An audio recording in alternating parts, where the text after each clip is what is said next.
आज का अपना टॉपिक है एनबीएफआई या एनबीएफसी, उसको ही बोलते हैं, नॉन बैंकिंग फाइनेंशियल इंस्टीट्यूशन और non banking financial company.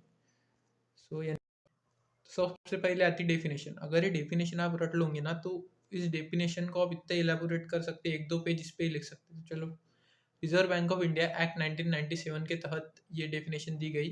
A non banking finance company means a financial institution which is a company. The principal business is to receive deposits under any scheme and lending that deposits in any other scheme to which RBI gives approval along with previous approval of central government. ये हो गई definition. उसके बाद reason for growing of एनबीएफआई। तो सबसे पहला lower transaction cost of their operations, उसके बाद क्विक डिसीजन मेकिंग एबिलिटी, उसके बाद customer oriented and prompt service.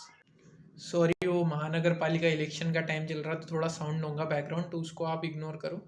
तो reasons for growing of NBFI, lower transaction cost of their operations, उसके बाद quick decision making ability, customer oriented and prompt service, high rates of return on invest on deposits. उसके बाद functions देखो, तो तीन main functions रहते हैं एनबीएफआई के। एक तो रिसीविंग डिपॉजिट, उसके बाद lending of money, and third रहता है इन्वेस्टमेंट ऑफ मनी।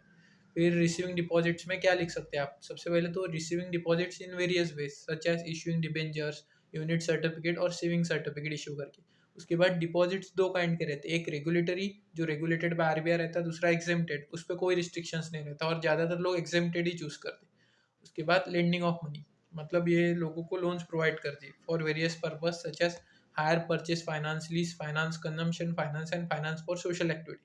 उसके बाद इन्वेस्टमेंट ऑफ मनी एक और एक फंक्शन है।